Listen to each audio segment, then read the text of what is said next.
are in listen-only mode.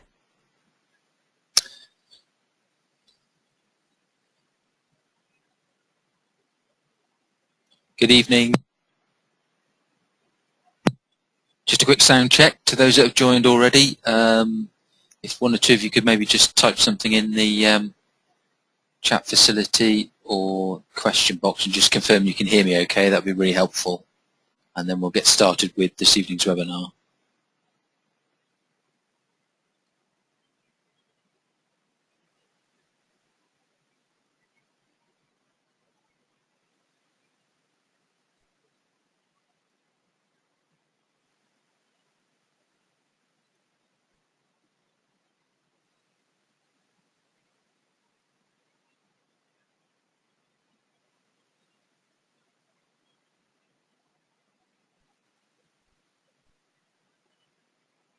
Okay, guessing everybody can hear okay.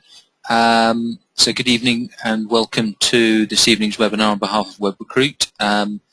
Just for those that are particularly attentive, you'll notice that you'll have been invited to this evening's session, and much of the commentary you'll see will appear under Matt Craven's name.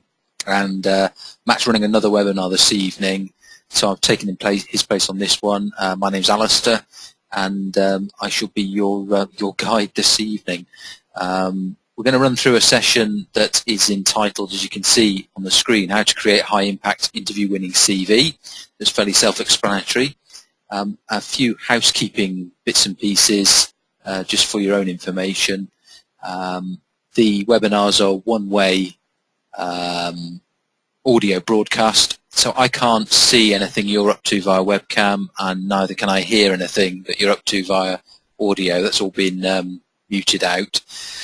So it's one way in terms of the sound and the visual.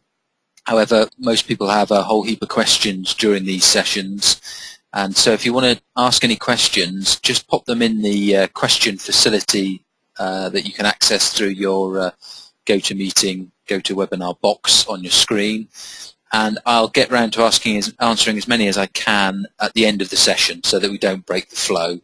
So you can ask your questions whenever you like by typing them in, and I'll answer as many as I can towards the end of the session. Normally plenty of time to deal with everybody's questions, and it's quite helpful because if you want to hang on and listen to the answers, you might gain some knowledge that otherwise was missing. So that helps on the housekeeping side, hopefully. The session this evening is going to cover not just writing a CV, but also a bit about, again, towards the end of the session, a bit about LinkedIn. That's really important for most people with any kind of trail of commercial activity in their career. So I'll spend a bit of time towards the end of the session talking about LinkedIn. And again, if you have any questions about those or that subject, pop them in the box. So let's move on with the session. Time-wise, it's a bit hard to tell how long we're going to be running for. Most of the content we should be able to deal within the hour, and then it really depends on what questions people have got, how long we go beyond that. Perhaps it'd be useful, though, before we describe too much about the CV, explain who on earth we are, first of all, the CV and interview advisors. So we partner with Web Recruit. We're a separate company. Our business is all about providing high-quality CV writing and career enhancement products and services, so things like writing the CVs, LinkedIn profiles, interview coaching, etc. In terms of my background, just to give you a bit of idea about where I come from and the input I can give, I have a corporate background, then I went into recruitment, then I started working for Matt and his business as a reviewer of CVs and sort of the front end of the process. And then I've also written quite a few CVs as well. So I've seen the process from a number of different angles. And those processes have changed a lot in the last few years, particularly regarding LinkedIn and how your CV is seen digitally. So I hope I can bring quite a lot of insight in terms of how CVs are used these days and what you need to be doing to get things right. And we'll spend some of this evening examining some of those topics and issues. The team or the rest of the team at CV and Interview Advisors is very similar, mostly senior execs, former senior execs, recruitment experts, and even some published authors. The reason why that's important and relevant is that if you've ever tried to write your CV, or indeed any marketing document, because that essentially is what a CV is as far as you're concerned, it's quite a challenge, particularly to get the content right and positioned properly. And Matt's found that those that have got a background in writing find that bit particularly easy. So it is quite important that the people that are writing the CVs have some skill and ability in that area. The other issue that we like to consider we add a lot of value to is what the hot skills are in a particular marketplace at a particular time. They evolve. They're different, of course, for each role, shared by some, admittedly. But the most important aspect of this part of the comment is that they do evolve, they change. What was hot 10 years ago is not necessarily hot now. If you don't recognise that and you've still got a CV that's steeped in history, you're already on the back foot as far as your marketability to potential employers. And although it sounds a bit crude and maybe a bit aggressive, ultimately we ought to be people that can write CVs that smash down doors. And the reason why that's sort of exaggerated is because it's really tough out there at the moment, has been for a number of years. A lot of people chasing the same jobs. As we'll see later, the only means a lot of employers have to be able to explain what their capabilities, competencies are is via the CV. If your CV is not good, probably won't get an interview. If your CV is very good, you stand a better chance of getting an interview. And so we'll examine what some of those mechanics are later. Some food for thought, just worth thinking about, might materially affect how you position your CV and what you'll take out of this evening. Some of you might be actually looking for work, needing the CV to get you a job. Others might not be so fussed about moving per se or finding a job per se, but their motivation is to find a better salary or remuneration of some kind. It is important to understand what you're using your CV for, how to position it, and the skills you need to bring out. So maybe ask yourself the question, what are you actually using the CV for what end? And if it's really to get you into a better place, whatever that better place may be, do you know how effective your CV is? Is it actually up to the job? And how do you assess that in the first place? A lot of people don't really know. We'll come on to that later as well. And also, just give some thought to this. This is quite an interesting mechanic. The worth of it will become clearer later. Crudely, there'll be some maybe below and some above this scale, but roughly just work out how much you earn per day. This is assuming sort of a typical annual salary for a permanent role, although that doesn't necessarily make any difference. The amount's the key thing, and roughly 200 and something days of activity that you'd be paid for in a given year. So it's a crude indicator. The maths doesn't really matter that much, but just take that away and just think, where are you on that scale? What amount of revenue are you earning a day as a result of your activities and the value you could bring to a potential employer? Write that down. What is a CV? Okay, so let's get into the meat of actually what a CV is and how a good one is defined and how you differentiate that from a poor one. Well, historically, a lot of people approach their CV as if it's a list of things. Those things could be jobs, qualifications, how people get hold of you, all sorts of stuff, hobbies, interests, whatever. And that's how most people have started to build up their CV. And in a lot of cases, if you were to look at your CV now, you might view it as being purely a list of things that you've done. And in a way, there's no harm with that, you might think.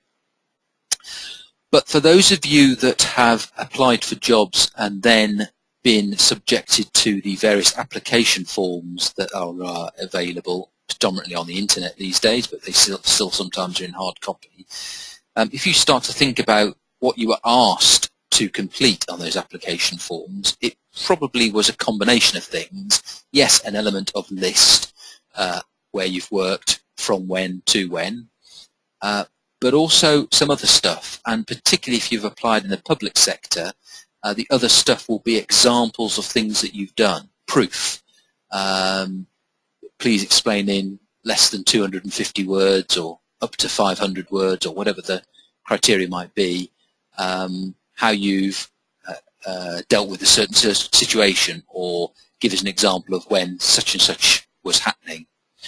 So that's important to remember and ask yourself, well, why are people doing that? Why would people be asking for that kind of information? And the reality is, most people's CVs are so poor at providing actual proof of their ability to perform a role that a lot of employers have resorted to forcing candidates to have to provide them with that information via an application form.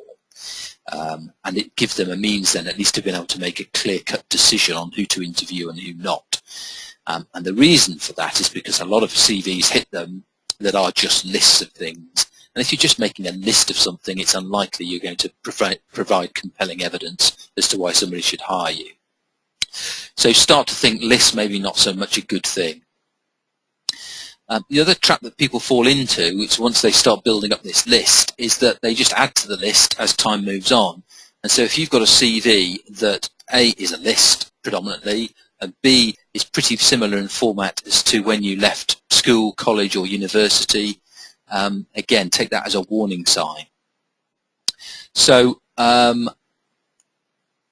in terms of just imagining how effective your CV would be right now and asking that question, is it up to the job? If it's the same format as you were using many years ago, if you studied and left education 10 years ago plus, then that's a bad sign if it's pretty much the same format and all you've done is add to it over time. So if there's one message, and there are 2 or 3 key messages from this evening that you should take away, but if there's one message that you should really grab hold of now and start thinking about, is that a CV should present to your potential employer a business case as to why somebody should hire you, not just a list of jobs and qualifications and other such things. Now imagine the last thing that you bought of any worth, fridge, oven, car, house. It's highly unlikely that you made that decision purely on what observing or taking note of lists of things that attracted you to that product or service. It's quite likely that you will have looked at a list at some stage, features, benefits, whatever, product attributes, but the harsh reality is there'll have been a lot of other things going on, possibly via websites, brochures, reviews, recommendations, but somebody somewhere will have been starting to build in your mind, in effect, a case, possibly business or personal, doesn't really matter, but a case of some sort as to why you should buy the thing that you've bought. And to some degree, you will have been persuaded by that. A CV should do exactly the same thing. Crudely, you are the product or service. Your CV is your marketing tool, your key marketing tool still, and it should present a strong business case as to why somebody should hire you. And we'll be digging under the surface of this later this evening. So you'll have now gathered that a bad CV is just a list, a good CV is a business case. One of the biggest changes to the way CVs work for you and how you can make them work better for you is, of course, the advent of databases, search engines, various online tools, things like LinkedIn, job boards, etc. And so it's really important these days that if you've got a CV that's just accumulated information over time and you've not taken time to review the content, it's probably very light on keywords, particularly relevant keywords, that will allow your CV to be picked up by the database engines, search engines, and various tools that people have finding you. So make a point of reviewing your CV and making sure it is filled with, or to some degree contains, appropriate phrases and words that people are searching for. That's really important. And if you get all those things right, and to be honest, even if you don't, I hinted at earlier whether you knew whether your CV was up to the job or not, and some people might say, well, I don't really know. The acid test for your CV is the number of interviews it gets you to job applications that you've made. And a lot of people, it is a very simple statistic. It's not particularly revolutionary, but a lot of people don't understand that or measure it even. But it is the absolute acid test. Doesn't matter whether the economy is tight, booming, whether you've applied for 10 jobs, 1,000 jobs, the statistic that judges your CV and its effectiveness is whether it's getting you interviews. There are some caveats. The biggest one, of course, is that you've got to be applying for jobs that you're pretty confident you could perform based on the evidence available to you. So, in fairness, there are some jobs that are written up in a way that you'd think are relevant, but when you turn up for interview or find out more, you realise that actually the job isn't quite what it was stated. So accepting that there are some anomalies like that, broadly speaking, if you're applying for 10 jobs and you know that you could perform that kind of a job, and you're not getting interviews to any of them, it's pretty much the CV. You can pretty much assume it's a CV that's letting you down. It's not the state of the market, it's not how many people have applied to the job, because if you're a good quality, high caliber candidate, you know you could perform the role, you stand as much, if not more chance than a lot of the applicants. What's letting you down is how your message is being communicated to your target audience. So always bear that in mind. The interviewers, the employers, the recruiters, in most cases recruiters, hiring managers, they probably don't know you from Adam. All they've got to look at is your CV, and they'll be making a judgment, or somebody will be making a judgment on that, sometimes in a very short space of time. Again, we'll touch on that later. But keep in mind that ratio test. So if historically you can look back and say, yeah, I'm only getting interviews to 10% of the applications that I'm making, it's an indication your CV is not very powerful, or you're applying for the wrong jobs, or both. But if you know you're applying for the right kind of jobs and you're not getting the traction, the CV is most likely the cause of the problem. So the next decision then you have to make is, what do I do about it? Because it's not a case of should you do anything about it. You definitely should do something about it. The brutal choice then is, do you fix it yourself, or do you seek professional help? And on that very subject, although it doesn't really matter in some cases who writes your CV, if it's written properly, if it's an effective CV, tends to be quite a dramatic increase in that interview to application ratio. So if you're struggling to get interviews, fixing your CV, however you do that, whether you do it yourself or use a professional to sort it like us, if it's sorted and it is more compelling and filled with proper relevant content and presents your target audience with a business case as to why they should hire you, your interview to application ratio will rise dramatically. And our research, it's somewhere between the 30 to 50%. In other words, a significant amount. You can argue all night and day about the actual amount, but the key thing is it's a double-digit percentage, and a pretty healthy one at that. So key message there, build a business case for your target audience and keep an eye on the stats. If you're not getting the traction with your CV, sort the CV out and understand why that's the case. So on to the CV itself and the structure of it. And the first thing that we do when we're writing CVs, and you probably do, most people tend to open up with some kind of opening statement about themselves, is to, well, we call it a professional or executive summary, depending. It doesn't really matter what you call it within reason. The most important thing, and almost the most obvious thing that you need to be doing, is establishing in the mind of your target audience what you are. And that might seem very obvious, but you'll be amazed how many people don't do it. You'll know this yourselves automatically. If you're not stating within the first sentence or two of your CV and reflecting, if you like, what your targeting audience is actually looking for, you're already at a disadvantage, and you're starting to lose the attention of the person filtering your CV from the large number of initial applicants. And what do I mean by that? Well, if you're a salesperson, you pretty much want to be saying that you're a salesperson, all sorts of different levels. So if you're a territory manager, you say you're a territory manager. If you're a sales director, you say you're a sales director or commercial director or general manager or whatever. If you're a teacher, you say that you're a teacher, be that secondary school, primary school, possibly independent or state. But you're stating pretty clearly, pretty quickly exactly what you are, and that ought to reflect the needs of your target audience.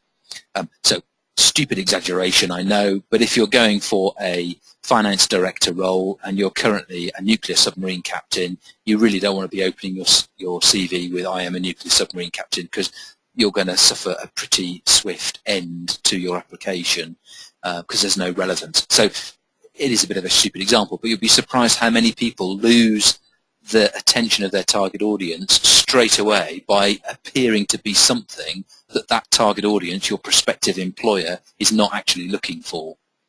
So if you've started your CV with anything else other than that reflective tone, you can fix that straight away. The second thing to do, once you've established what you are, is to then make some kind of fairly clear statement about what is, and it's a horrible cliche, I know, but what is your value proposition? So in effect, what have you got to offer the world or your potential employer? They're going to sink an amount of money into you, be that an hourly rate, a daily rate, a yearly rate, interim, contract, permanent, doesn't matter, but a few £1,000s is going to be heading in your general direction. So you need to be starting to make a fairly clear message to your target audience about how you're going to offer a return on that investment. Because if you intend for them to think that all you're going to do is absorb all that money and not giving anything in return, obviously the world's not like that, unfortunately, and they need to feel that you've got something to offer. So you need to start to make, and we'll take a look at some examples in a minute, but you need to start to make a statement about what is that value proposition. So if you're a salesperson, you'd rather hope that you could convince somebody that you can sell more widgets or whatever the company is selling.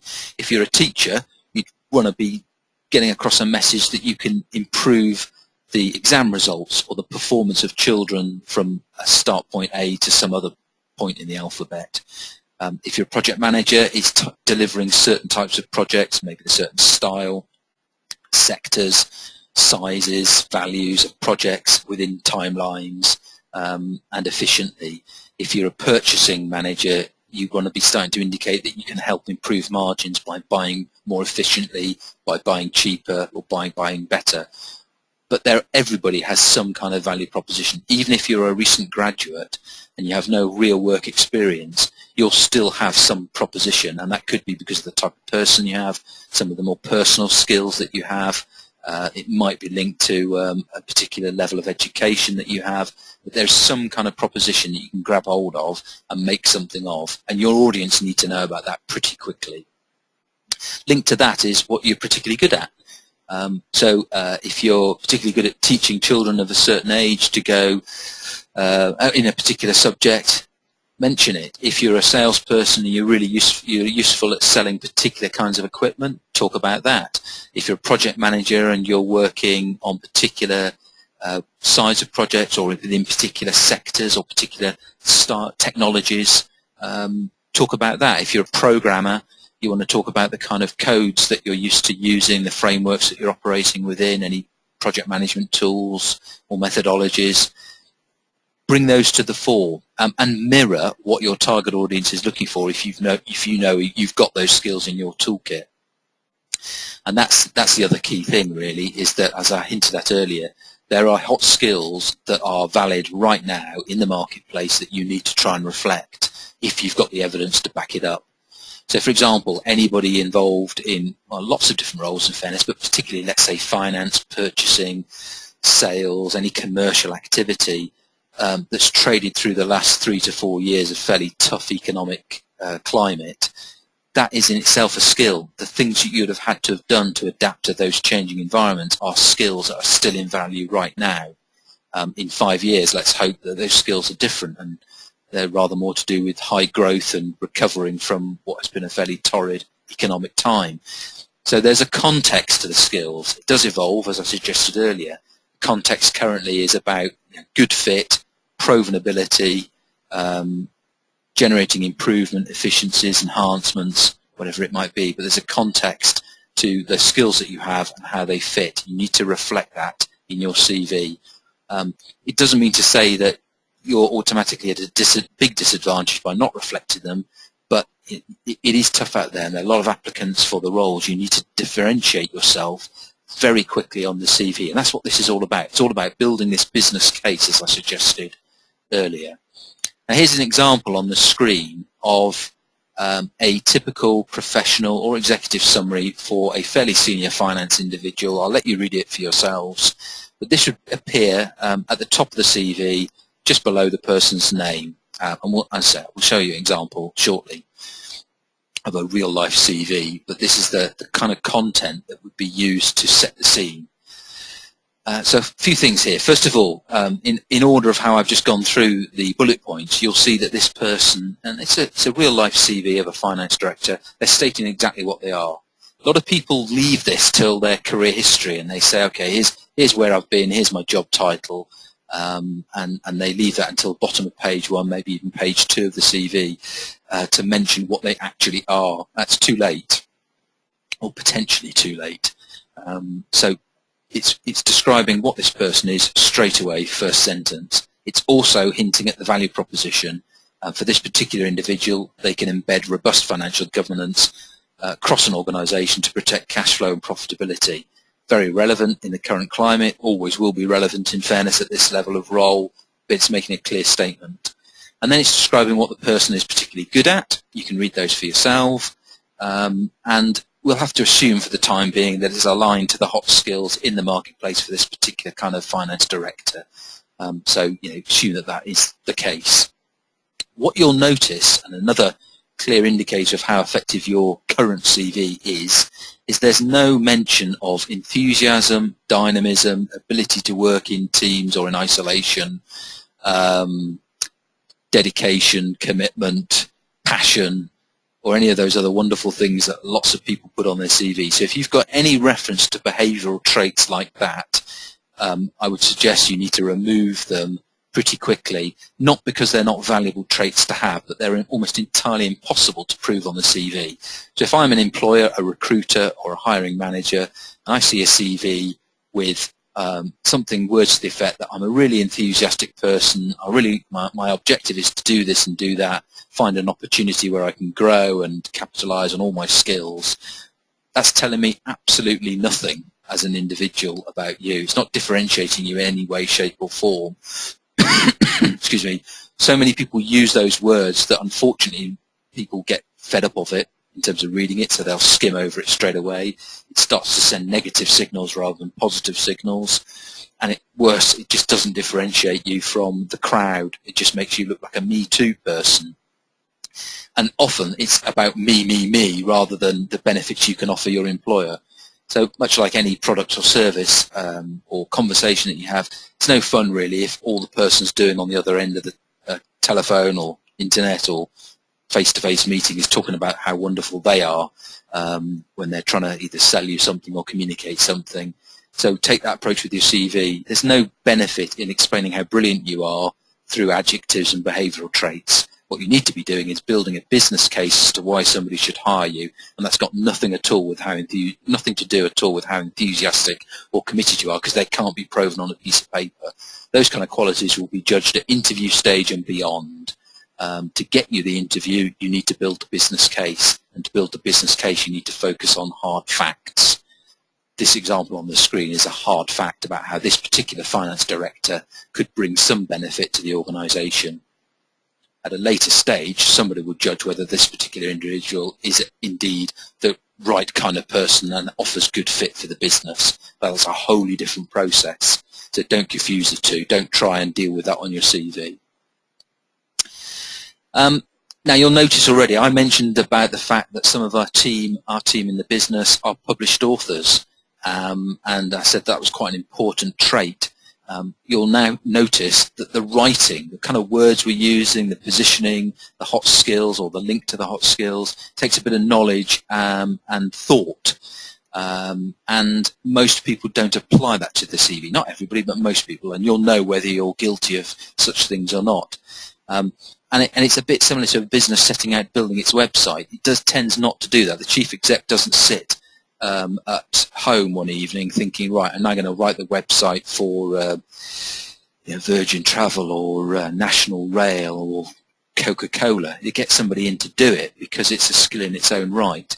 And so if you're not skillful at writing, if you don't like doing that sort of thing, if you know that you would provide weak content and you're not capable of building a strong business case about yourself, That's a strange dichotomy, is that most individuals actually aren't very good about writing about themselves. That's the odd thing about humans in most cases. But if you know you're not good at that, seek help rather than battling away trying to get a better result. If you are good at writing and you can put together the content, then it's worth a go, and follow the steps that we're going through now to build a better CV. It does make a big difference. So that's the opening statement. So again, we'll come back to this shortly with a real-life example, but this is now beginning to build the business case in the mind of the reader of your CV. Bear in mind, we've still only covered the first 15% of the first page of your CV. It's just starting to set the scene. The second thing, following the opening statement, is some kind of statement about the key skills or areas of expertise that you might possess. Now, what we're talking about here is merely a set of bullet points, if you like, a list of the skills that you have, and the prime motivator as to why they appear as just some bullet points, which many of you will probably use, but I suspect a lot of you are using the wrong kind of bullet points, is that as you will know, your CV enters into many databases in its life. There'll be a job board that you might apply through, or an employer's website that you might apply through, or a recruiter's website that you might apply through. All of those people will have their own databases. Many of them will have more than one database, and pretty much all of those databases will rely on some kind of search engine optimization or tool or indexing mechanic to be able to store away your details and then pull them up on demand. So just like you searching for information on the internet, you'll use a search engine of some description, and you'll either be averagely competent at using that search engine, an absolute wizard, or a virgin and a very inexperienced user of a search engine. Most recruiters, and indeed HR folk at the junior level, are pretty similar. Some will really understand the technology at their disposal, some will not. And if you think about your own experiences with Google, if you type in one word without any logic attached to it, or filtering attached to it, you'll get a massive amount of information hurled in your general direction. And so it's just the same in the job market and the recruitment market. There'll be some people who really know how to use the technology, enter in lots of appropriate phrases, words, use Boolean logic to be able to really filter down their search, and will pull out a handful of candidates from a database that might be worth talking with. They're rare, I would suggest. In most cases, people enter a few words, phrases, and then they're presented with a rather large list of candidates that might be of interest, and then they take some kind of filtering approach to decide who to speak with or who to deal with. Your CV needs to bear that in mind, and therefore needs to be populated with some fairly popular keywords and phrases that work well in a database and a indexing process. I'll give you some examples. So again, this is a bit finance orientated, but it doesn't matter. Everybody's got the same kind of skills lurking there somewhere. Financial management accounting, popular used phrase, dead easy to read, easy to index. Project management, business process re-engineering, etc., etc., etc. You can read them yourselves, but they're typically 2, 3, 4 word bullet points and no more than that, placed on the CV in such a way as to be able to, yes, aesthetically present some of the key skills that you've got, which are black and white issues. People just want to see whether you've got them or not. IT in particular is relevant for this. If you've got particular programming skills, coding skills, technical knowledges, or professional skills like Prince2 project management, or ATL service management, or anything like that in IT, you'd want to have those bullet pointed here because they're going to get searched, but they're also going to get viewed at, and people are going to scan your CV and just look out for typical phrases that they would expect to see to make them feel comfortable that you're a valid applicant for the role. So we'd create a table of these, maybe between 5 and 14 bullet points, equally balanced either side of a table. So 5 to 7 on the left-hand side, 5 to 7 on the right-hand side. That's enough to cover most people's requirements within reason. but the key thing is to populate those indexing and search engine technologies. That's what it's really there for. The comment at the bottom of the slide may at first glance appear to be fairly self-evident and obvious, but lurking behind it is a really important point which I touched on earlier. It states that the vast majority of recruiters, hiring managers make their shortlisting decisions. You could read into that interviewing decisions as well on the contents of your CV, and you may think, well, of course, big deal. What else have they got? But that's the message. What else have these people got to judge you and make a decision on you about? And in most cases, not a lot. So you're very lucky if the recruiter knows you well enough to be able to represent your interests and put you forward for roles without a CV, or to overcome a poor CV. Very lucky in this day and age. Even luckier if the hiring manager's got the faintest idea who you are and can add some value in your application. So you can pretty much take it as read as the only tool and the only means that a recruiter or hiring manager has got to make a decision as to whether they should physically see you, much less anything else, relies on their interpretation of your CV. So if your CV is getting the message across really well, you'll get lots of phone calls, interviews, things will be working well, and you can probably leave this evening and dip out right now. Particularly if your interview to application rate is in the sort of 70, 80, 90% league. Yeah, not many people are going to be able to improve on that. Most people's aren't, and in some cases, some people have a really hard time and are not getting any traction at all, and they misinterpret why that is. The harsh reality is, if you're a recruiter or a hiring manager and you're sitting down at all the applicants that they've received for a job, which could be many tens, if not hundreds, in some cases even thousands of applicants, and the only tool you've got to make that decision is somebody's CV. A good CV stands out really well. A bad CV, you'll just get rejected pretty quickly. And by pretty quickly, I mean somewhere between 5 to 20 seconds you've probably got for somebody to make a judgment about you and your worth from the CV. In most cases, in the early stages of an application, you're not going to get your CV read from page 1 to page wherever else it ends. It's not going to happen. You're going to get a cursory glance across the top 2/3 of page 1 if you're lucky, and a decision will be made, with a few exceptions. And those exceptions are where the level of applications are very low. You might get more time. Now, for the eagle-eyed or statistical amongst you, you might say, okay, well, if 92% of recruiters and hiring managers are making their decision based on your CV, what are the other 8% up to? Well, it's hard to say precisely, but it's things like maybe just looking on LinkedIn. That's possible. That's happening more and more now. More likely, they're picking you up from some kind of prior contact. So it's the fair few numbers where the recruiter or even the employer actually knows of somebody from a previous recruitment campaign, from previous knowledge, and they don't actually need the CV. They can say off the top of their head, you need to speak to Joe Bloggs. Joe Bloggs would be ideal for this role. Pick up the phone, give them a call, and if they're interested, get them in. So it's things like that. But for most of us, the CV's key. Okay, so far we've talked about the opening statement of a CV and some key skills. And what I'll just try and do is show an example of CV where you can see the reality and how it sort of stitches together.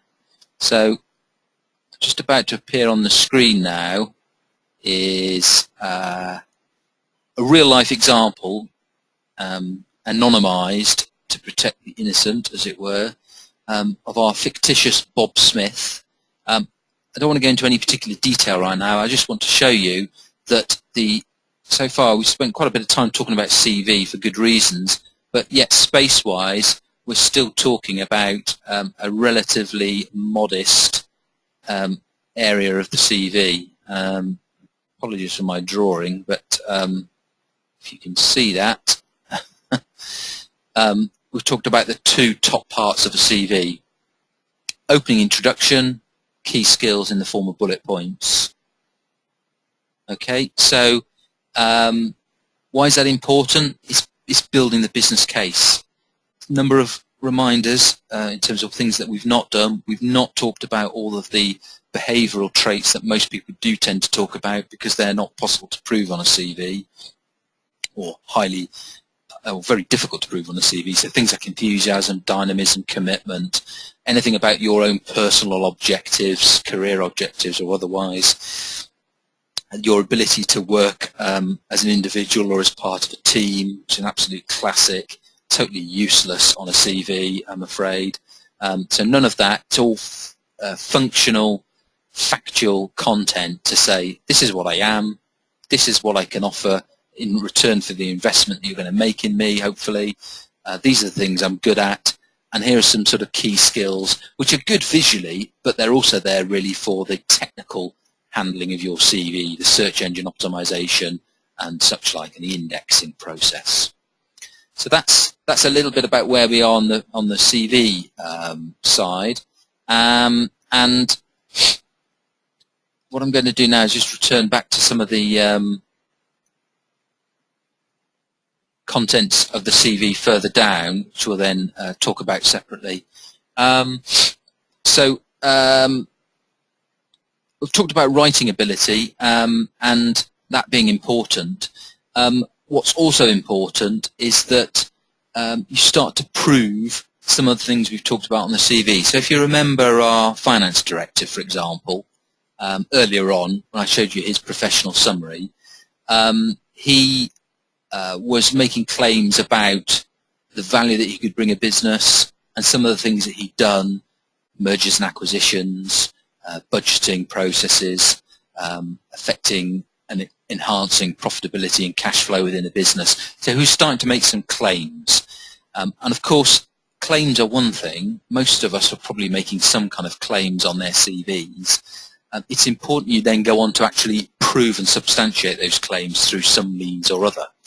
And when we're writing CVs for our clients, the way we do that is to highlight certain events, projects, assignments in your career that can provide some evidence to back up the claims you're making. And we use a particular acronym for this, which is not revolutionary. It's used in plenty of walks of life, but it's called STAR methodology: situation, task, action, result. I'll give you an example of one that highlights the point.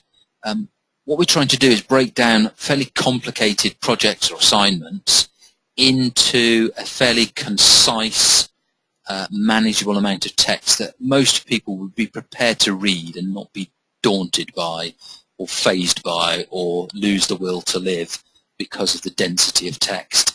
So this is a great example. Again, I'll let you read most of it yourselves, and I do apologise for the rather unpleasant yellow highlights still on the screen, but I'm going to have to remain for a while because I, to be honest, don't know how to switch it off. So apologies for that. But the text that now appears on the screen, headed or started ERAC, that stands for Enterprise Rent-A-Car, just so you know. It's not that important. But this is a real-life example. It's actually from Matt Craven's earlier career before he set up CV and Interview Advisors. So it's a real-life example. And the situation here is the first sentence. So Enterprise Rent-A-Car had acquired an unprofitable competitor in a part of England that required transformation. That's the situation. It's dead easy. Anybody reading that, doesn't matter what they know about Enterprise Rent-A-Car or the rent-a-car market or anything to do with anything at all, would understand fairly clearly what that was about. So a business has acquired another business and it needs sorting out is the basic message. The task bit is how Matt fit into this. You know, it's no point talking about something that you didn't really have an involvement with, or you don't explain to the reader how you fit into the process. So the task bit is how Matt fit in, and he was appointed the operations manager to blah, blah, blah, blah, do various things. So that was the task bit. The actions are the meat of the career highlight. So they're pretty much everything between the task and the last sentence. So he performed a top-to-bottom review of the business. That was one action. He exited underperforming staff. That's another action, etc., etc. And the result is the final sentence, which is that Matt succeeded in rebranding the business, achieving 10K per month profitability within 6 months. So he could probably have written a book on that event. in his life, but a book's not going to get him an interview. He could probably detail lots and lots of things that occurred during this time. That's not going to get him an interview. All it's there to do is to suggest that if he's made claims on his CV, which he would have done, about being able to influence change and improve things, this is an example of how he's done it. A really good example, but it's a clear example of something that he's done that a reader would find quite interesting. Now, you'd have to assume that if Matt was sending this CV off with such a thing on his CV, that it would be relevant and appropriate to his target audience, and we'll come on to that later. Let's for now assume that that is the case. So that's how we'd write a typical career highlight. And typically, we'd be looking to put 3 of these highlights on the average permanent employee's type of CV. So what we'd call a traditional permanent CV would probably have 3 of these by way of example. And we'll look at a typical CV format. We'll go back to Bob Smith in a bit and look at his CV and figure out what that was about. That's a really nifty way of being able to provide some evidence to back up claims that we've just about started to make for you, whoever, Matt in this particular case, on the CV. Notice again, there's no talk of behavioural qualities, enthusiasm, dynamism, commitment, all those lovely things. Nothing about that. It's about hard fact, and provides a really good base to talk and interview. Another benefit of approaching the CV this way, if you start to break down complex tasks that you've been involved with, and some people have worked on some very long-winded, complex projects, nearly always they can be broken down, or elements, I should say, could be extracted from them and broken down into this kind of format. And it's a really good way also of approaching interviews and the kind of competency-based questions that you might be asked at interview stage. So this tool that we go through with our clients to extract in the nicest possible way the information we need to be able to write up the right content for their CV. This is the tool that we use, and we say to our clients, okay, look, describe the situation to me. Tell me what it was about, what was going on, what were the drivers behind this thing even existing? How did you fit into it? What was your responsibilities? What were the things that you did? And what was the end result or conclusion? It's a really nifty process to be able to then break down things. And if you do that enough times and remember a few of them, at interview, it's a brilliant tool. If somebody says to you, okay, give us an example of when you, and in this case, it could be when you actually affected change in a business. And if it was Matt, he could then, in less than a minute or between a minute and 2 minutes, probably no more than that, say, well, there was this time when Enterprise Rent-A-Car acquired an unprofitable competitor.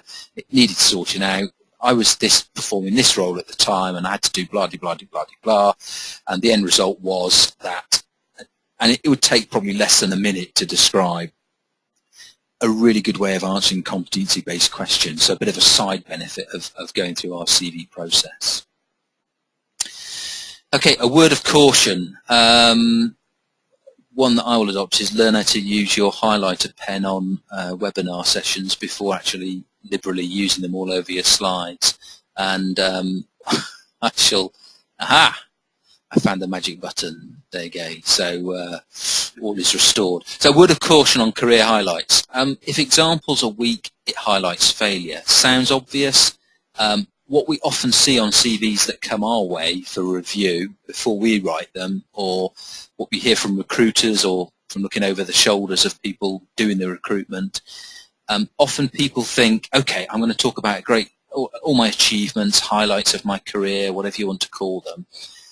But 2 things happen. Either you mention the wrong ones, so relevance is key, or people pick examples because they're getting tired and fed up of writing their CV, or it's the wrong end of the day. They get a bit lazy and sloppy and start writing about things that actually aren't that good. And a lot of people have a section on their CV, and you'll know whether you're guilty of this, headed something like achievements, key achievements, career achievements, and then you read the list and they're nothing like achievements. They're certainly not relevant, and in some cases they just aren't achievements. So be ruthless. If it's not an achievement, if it's not strong, don't mention it. And if it's not relevant, certainly don't mention it, because any things that you pick have to be relevant. We're only going to focus on 3 for the average permanent employee. So make sure you go with the best 3 you've got. Don't just pick 3 at random or any number at random and think that that does the job. You have to be focused to those hot skills that we were talking about earlier. Ideally, there needs to be some kind of indicator of success as well. If you're just rambling on about something where there's no real end game or result, it's not helpful. So make it strong, punchy. So there are some jobs where you don't have strong, punchy outcomes, and that's to be accepted. You know, if you're doing a particular kind of job and you're applying for a similar job, the expectation isn't going to be you're going to be able to change the world. So pick examples that are relevant because they show you're good at managing part of the process. So you may not be the person that achieves all the glory at the end, but you may be a very important person to make sure that project or assignment actually runs smoothly. That's fine, because that's a skill, that's a highlight, and it's probably what's going to make you marketable to your future employer. So it's picking the right examples, making sure they're relevant, and then making sure that there's some kind of punch or conclusion that is relevant to your target audience. Unsurprisingly, given what I've said, it's where we earn our money. Most people find this bit quite tough. They don't understand what's relevant. They're not sure whether the examples they've got to talk about are strong or not. We can provide that kind of test, if you like, a sanity check on the strength of the achievements that you've got to play with, and then write them up accordingly. I mentioned a couple of times that we pick out 3 highlights for the average permanent employee.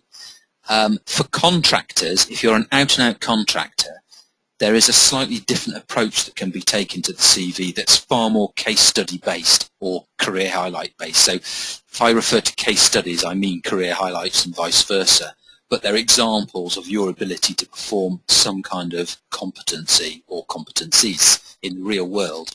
And for contractors, there is a really good way. There is a couple of caveats, but they have to be dealt with on a case-by-case basis. But in general, if you're an out-and-out contractor, and that's what you want to target going forward, there's a style of CV that works really well that focuses far more on the case study evidence than just providing 3 examples. Typically that may be providing 6 to 8 examples, and then adjusting some of the other parts of the CV accordingly. So if there are any contractors out there, if you want to ask any questions about that, use the question facility to log a question for later. I'll deal with it. Or get in contact with us at some other time. Just refer the fact that you've watched a webinar, that you are a contractor, you'd heard about a slightly different format for the CV. Could you find out more? And we'll go through the process in a bit more detail. But also assess whether it would suit your particular circumstances, because there are some caveats, which I won't go into right now, but it's not something you should just jump into straight away. You need to have a bit of a chat about it and a bit of an assessment about what works best for your situation. So, just a quick recap. We talked about opening statement, what you're good at, what are you, what's your value proposition, key skills, bullet points, 3 career highlights for the average person, that they're relevant, they're strong, and targeted to your target audience, all to build this business case. And you'll note now we've still not gotten around to telling people where you've most recently or are currently working. Deliberately so. For a lot of people, who they're working for is not their strongest attribute. What they're doing at their place of work is their strongest attribute. So we're drawing out that business case as much as possible, not jumping straight into, here I'm working here, this is what I'm doing. Make up your own mind as to whether you might find me interesting or not. That's not a great way to go to market. Most advertisements, not all in fairness, but most of advertisements for anything, most marketing strategies don't say buy me, or jump straight to the punchline. They lead you down a process, however brief, to position your mind to a particular message that they want to communicate. Your CV needs to be the same. It needs to be a positioner, a business case, and that's, as I said to you a number of times, it's the most important thing to take away from this evening. Okay, so let's just take a look at Bob Smith again, and see see what his CV looks like with some of this information. And I'll just load up his CV, just bear with me a moment. Okay, so here's Bob Smith's CV appearing on the screen anytime soon. Yep, there you've got it now, you should have it. So you'll see towards the top, we talked about this, professional summary, the key skills, 3 career highlights, don't need to read them for now. And then just at the bottom of page 1, we're talking about career history, who this person's most recently or is currently working for, what's their title, and then we'll go into the rest in a short while. But that's typically the format for the average CV that we're writing for a permanent employee. Would look very similar to this in terms of its structure. Obviously the content will vary considerably because it's personalized, but the structure follows this kind of form with a very few exceptions. Okay, as far as the career history is concerned, the important thing here is about the structure of it itself, the architecture. Most people get this right. A few people still, and where it really doesn't help them any cause, if you've started work in the 70s, unfortunately these days even the 80s, and you start with that on page 1 of your CV, you're at a real risk of being rejected straight away. Sadly, partly because of the inference in terms of your age, which shouldn't be a factor, but unfortunately in some cases still is. But also the fact that it's just wrong to start with your earliest role. Most people, in fairness, do it the right way, which is what have you most recently been doing, or what are you currently doing, and then work backwards. It's also important, as you saw from Bob Smith's example just then, you start this on page 1 of the CV. You don't defer your place of work or most recent place of work to any other place other than page 1. There are some reasons for that. The most important one being that there are some folk out there, not many, but there are some whose sole means of judging the individual is who they most recently have worked for or are currently working for, and their eyes will drift towards that however much you try and position them. So you have to accept not everybody will treat your CV in the same way, but that doesn't matter. It doesn't matter who's written it, whether it's us writing it, you writing it, or any other person writing it, will make no difference. Some people will cut to the chase and they'll just want to see where you've been most recently. Then they may go back to reading the CV in a fashion that we might like them to. But for those that can't be persuaded, it's really important that you still get across who you've been with most recently on page 1. You'll have possibly noticed, but if you didn't, it's quite important that you describe or provide a brief description of who your employer is. I would say most people don't do this. Again, you'll know whether you do or you don't. So if you work for a Coca-Cola, a Virgin, a Rolls-Royce, a Mercedes-Benz, a BMW of this world, you might think, well, and possibly you'd be right to think, that by merely mentioning the brand name is sufficient to convey the message that you'd hope to be strong. And in some cases you'd be right. Where that argument slightly falls to pieces is that if you work for a big company, albeit with a distinctive name, almost a generic name, good example being Rolls-Royce, and you don't then go on to explain anything about Rolls-Royce, you do run the risk of potentially leading people down the wrong garden path depending on what Rolls-Royce means to them. It's a good example because Rolls-Royce is in fact 2 completely different companies, at least probably, but in terms of well-known product groups, you've got Rolls-Royce jet engines and Rolls-Royce cars. The parentage, ownership is completely different. There's no similarity apart from the name. So if you don't explain that on your CV, you could be causing a problem for yourself. Likewise, if you worked for a Unilever, Procter & Gamble, or any other big employer with interests all over the world in all sorts of categories and product groupings and divisions, with all sorts of companies and sub-companies and glorious structures to them, and you don't explain which part of Unilever or Procter & Gamble you've worked within, again, who knows what the person's thinking when they read your CV. Could be good, but it could also be them imagining that you work for a part of the business that actually you don't, which will harm you later. So brief description of who you're working for in the context of them in the marketplace. But yeah, a bit like if it's a Unilever, you work for a particular division, which is a group within Unilever, turning over such and such a few quid, such and such a number of employees, and what categories they're involved with, what services they provide. Whatever. Very brief, 1 or 2 lines, 3 tops. That's all you need.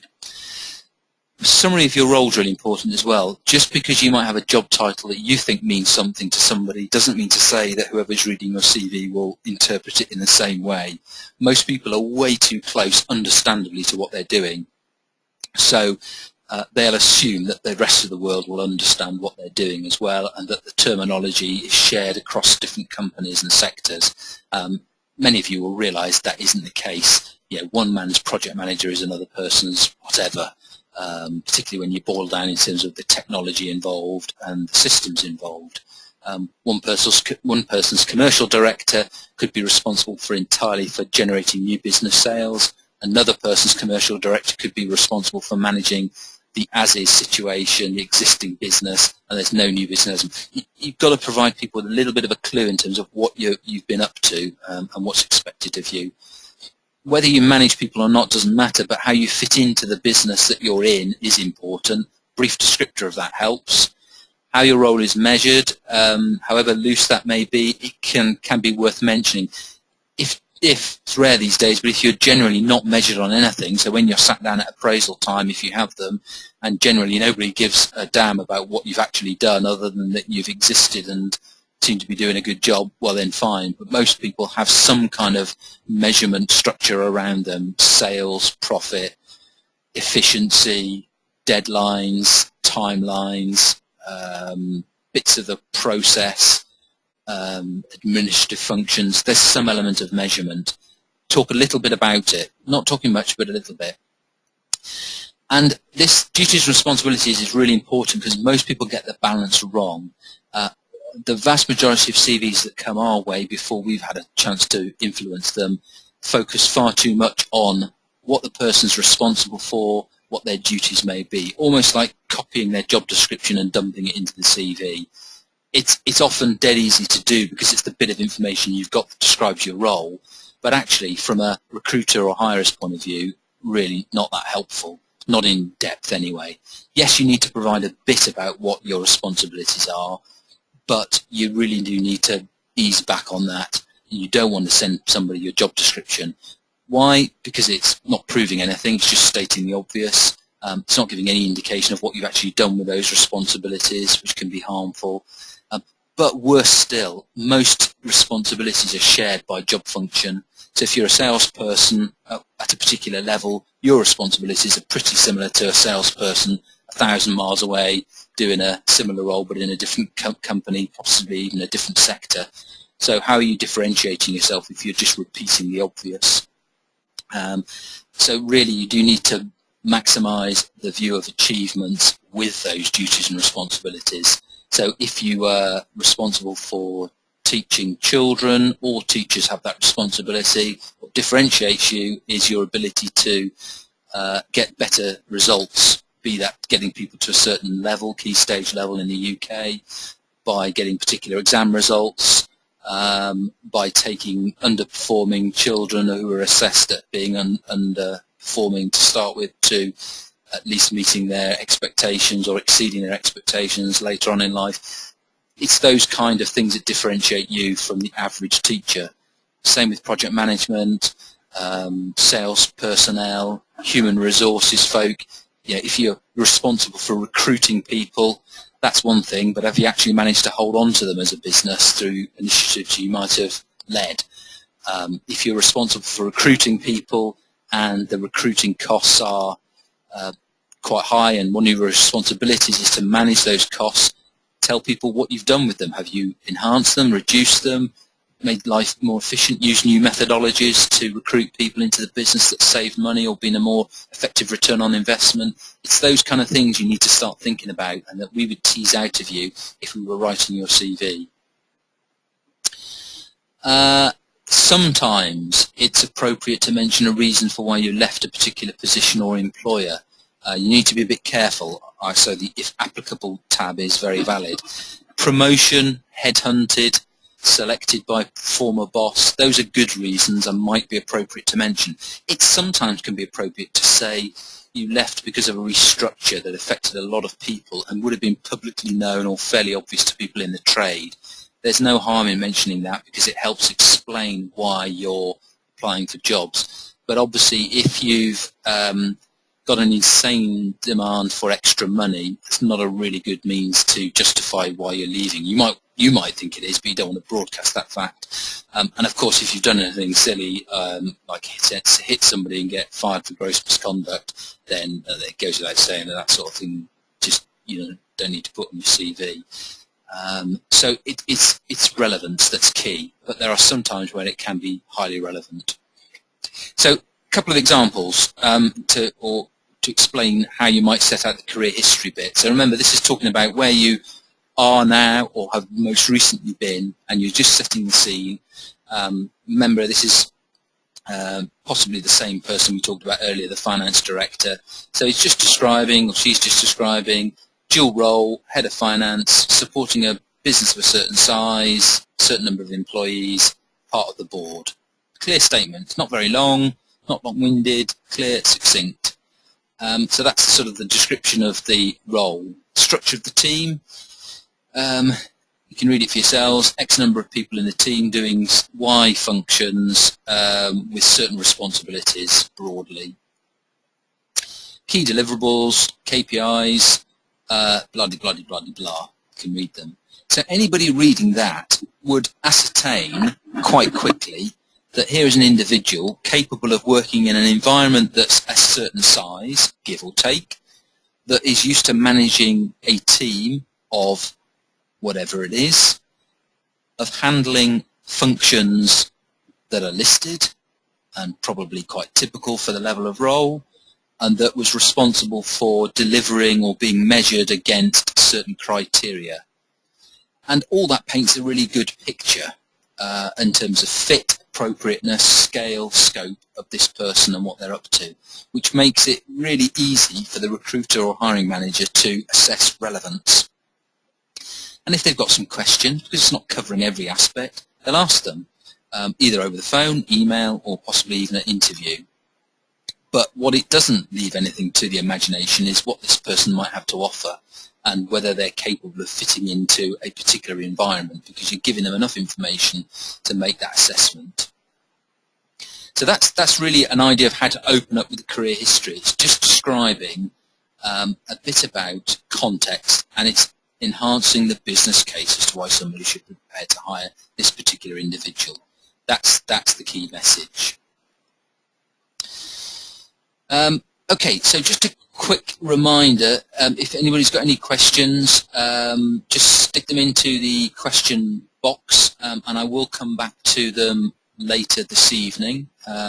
So bear with me, but there's no point in answering one by ones now because it'll just disrupt the flow. If you have got any questions, by all means ask away, type them into the question box, and I will deal with them one by one when we've wrapped up this evening.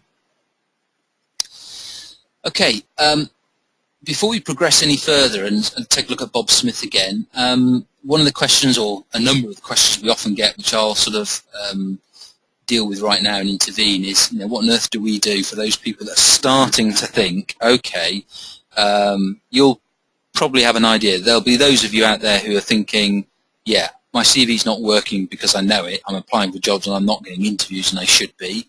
If that's the case, you need to take some kind of action. Fair enough. What action do you take? We'll come on to in a bit. But you've got some choices to make.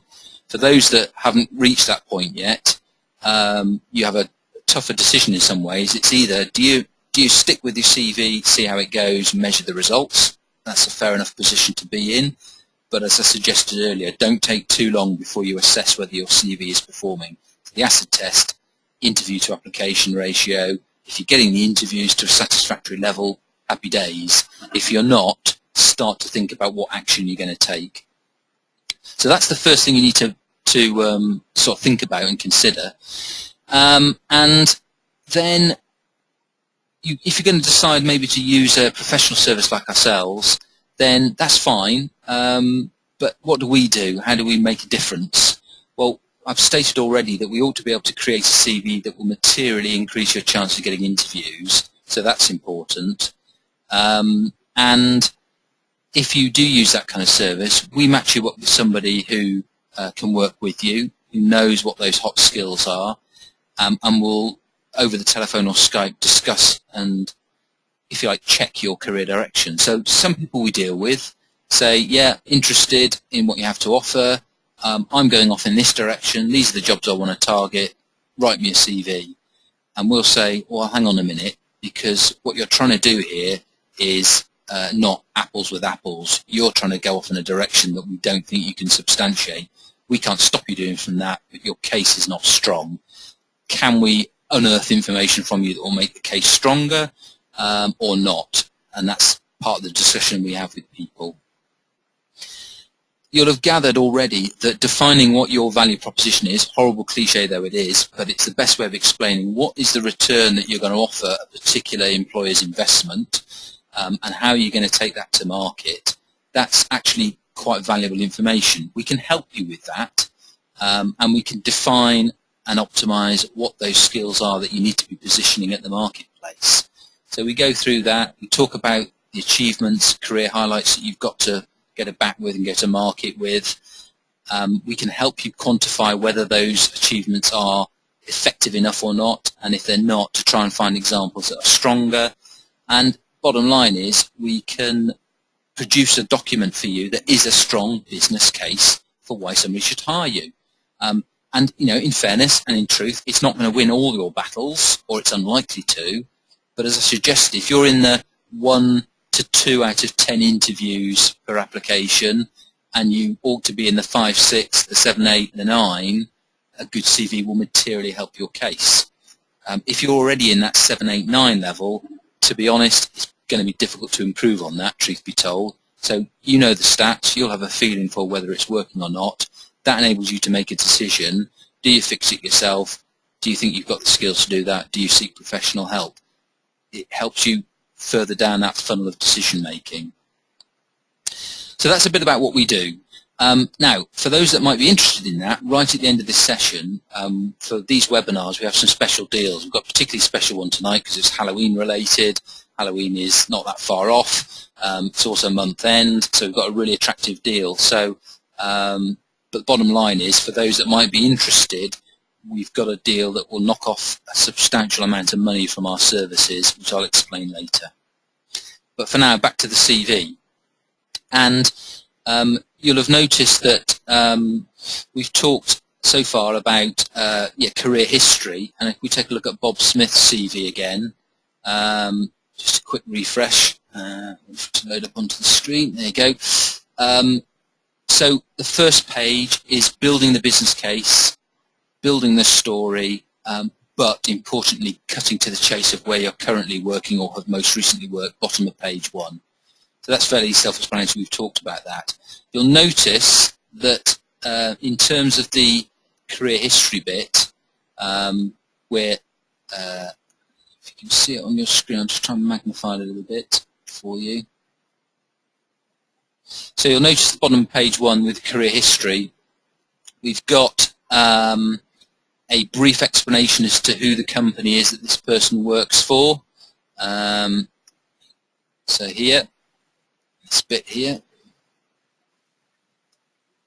is the who on earth is this company, and a bit of background in terms of what they do, as we talked about earlier.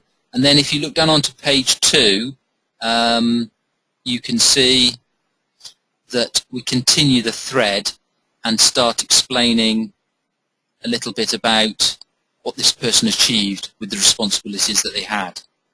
So a few bullet points. It varies from person to person how much detail you go into, but you start to get a flavour of what this person can offer. So the first job we've talked about, then you move on to the second job, a little bit less information, because as you go back over time, it becomes less and less important to detail what's relevant and what you did, because people just aren't interested in it in terms of making an interview decision. And then we come on to the earlier career, and you'll notice that there's a period of time in which we just minimize everything, and we're going to talk about that now in terms of where you should draw the line. Broadly speaking, if you've got a reasonable amount of experience, so let's say you've got anything more than 10, 15 years experience of doing something since you left education, you don't really want to be providing a lot of detail on your CV about what happened in that earlier career. So again, you'll know what your CV looks like. If you've got lots of detail about what happened in the 1980s or 1990s, and now even the early part of the noughties, if you've got lots and lots of detail about that time in your life, start to think about stripping that out and focusing time and attention on other more relevant parts of your career. Most employers, not all, most employers and most recruiters will only be interested in what has happened most recently. There are some exceptions to that, but they're not many. Most employers still are relatively risk averse.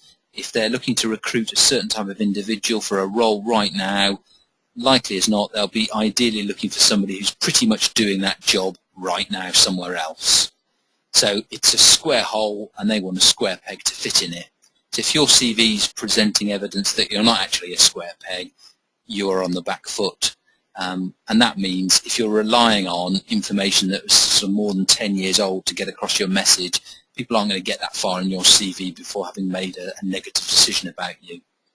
So for those people that have got really relevant experience earlier in their career, you need to draw that out, and that's partly through the career highlights we talked about earlier, and in some cases it's partly through different things altogether, and they're more of a specialist one-to-one discussion that we need to have with you. For those others, which is most people in fairness, who are doing a job right now and have got some kind of background in doing that job and experience, and they just want to leverage that and move into another more senior role or a better paid role, or a role with a better type of business or sector, then you just need to detail what, to get the interviews this is, you just need to detail what happens most recently, and roughly that's 8 to 10 years of history or the last 4 jobs. Always exceptions to the rule, but that's broadly the indicator. Anything older than that, you need to minimize on the CV and free up space for more productive stuff. So if you've got a CV that's sort of 4 pages long and heading towards 5, trim the earlier career bit that's probably over detailed at the moment, because it will not make the material amount of difference to whether you get an interview or not. If something happened that was so important from that period of your life, bring it out in some other form. Don't bury it on page 3 and expect somebody's going to read it and make a positive decision about you. They're just not going to get there by and large. For that earlier career section, so remember on Bob Smith's example, we just saw literally a line which had the dates, the years of the from to employment, who the employer was, job title. That's all you need. Get rid of the rest of it. It's not important. It won't make a difference to your career. Bearing in mind this is your earlier career. This is for people who've got anything more than 10 years experience, particularly those with 15 to 20 years experience. Make sure you're minimizing that earlier part of your career. It isn't helping you if you're detailing it to any degree. There are some rules for contractors and interims, which again, for now I won't go into, but if you want to pick up on that, either ask a question via the webinar facility, or approach us separately via phone or email via our website, and we'll deal with you on a one-to-one basis. Qualifications and continual professional development. You do need to talk about these things. As far as education is concerned, yes, it should be on there, together with any professional qualifications. So education is normally the most recent or highest level of education. So degree, PhD, Masters, MBA, that kind of thing. Don't need to go into detail in most cases. If you've got lots of other stuff earlier than that, like GCSEs or O-levels or A-levels, aren't important if you've got a strong degree. It's not going to make any difference as to whether you get an interview or not. So don't waste space detailing lots of your education. Even if you're a graduate or a recent graduate and you lead with your education, that's not helping you. It's not really differentiating you unless you've got an absolutely interstellar set of qualifications. And it tends to be that as far as the section is concerned, this is towards the back of the CV, nowhere near the front. If you've got a particular level of qualification, like a master's or an MBA, which is very differentiating, highly differentiating, that can be incorporated in the professional summary we talked about right at the beginning of the CV. So where that guy said he was a finance director, you could put an MBA qualified finance director, for example, if that was relevant, or a master's degree qualified finance director. Need to be a bit careful with things like that, because to the wrong audience it can send the wrong message, but that's all part of the process of balancing your CV to your target audience. But certainly things like, for those of you that are project managers, Prince 2 project management, it's your service management, anything like that needs to be mentioned on the CV. Any relevant, compelling training courses, so not things like, for most people, the fact you might have been on an intermediary Microsoft Excel or Word training course one day is not really going to make the difference to your future career. But if you've been on a fairly serious or generically recognized development program, training course to a certain level, some kind of certification or accreditation, yes, worth mentioning. Ooh, apologies. Talk about universities and schools if they're pretty high profile. It's normally worth mentioning universities because they indicate a certain approach to your life. Schools are worth mentioning only if they were particularly high profile, but again, you need to be wary of your target audience. If you've been to Eton and you're sending your CV off to a small, medium-sized enterprise in the West Midlands, it might not do you as much good as you'd hope. Bit of a generalisation, but something perhaps worthy of mentioning. You don't need to talk about dates as far as your education is concerned, because again, as I indicated earlier, today's world, unfortunately, if you're talking about dates too much, it starts to infer age. And age is still seen by some people as a differentiator for all the wrong reasons. There's no need to talk about dates on your CV as far as education is concerned. Personal details, you'll have noticed from Bob Smith's example earlier that we didn't mention anything at the top of the CV about where Bob lived, only how you could get hold of him. So we're recommending that people put that personal details like their address at the bottom of the CV or towards the bottom, and the reason why that is you don't want people differentiating you for the wrong reasons. So for example, you live in Cornwall, you're a contractor or a permanent employee, quite happy to relocate to Glasgow, you apply for a job in Glasgow, your CV's got Cornwall plastered all over the front and at the top of the CV where most people tend to put it. You'd be surprised how many people might actually harshly judge you and say, well, job doesn't pay relocation, so this person's obviously a time waster, it's too easy to reject them, they go in the reject pile. Now you might actually be quite keen on relocating to Glasgow from Cornwall for some reason, and so if that's the case, you need to mention that and not let that discriminate against you.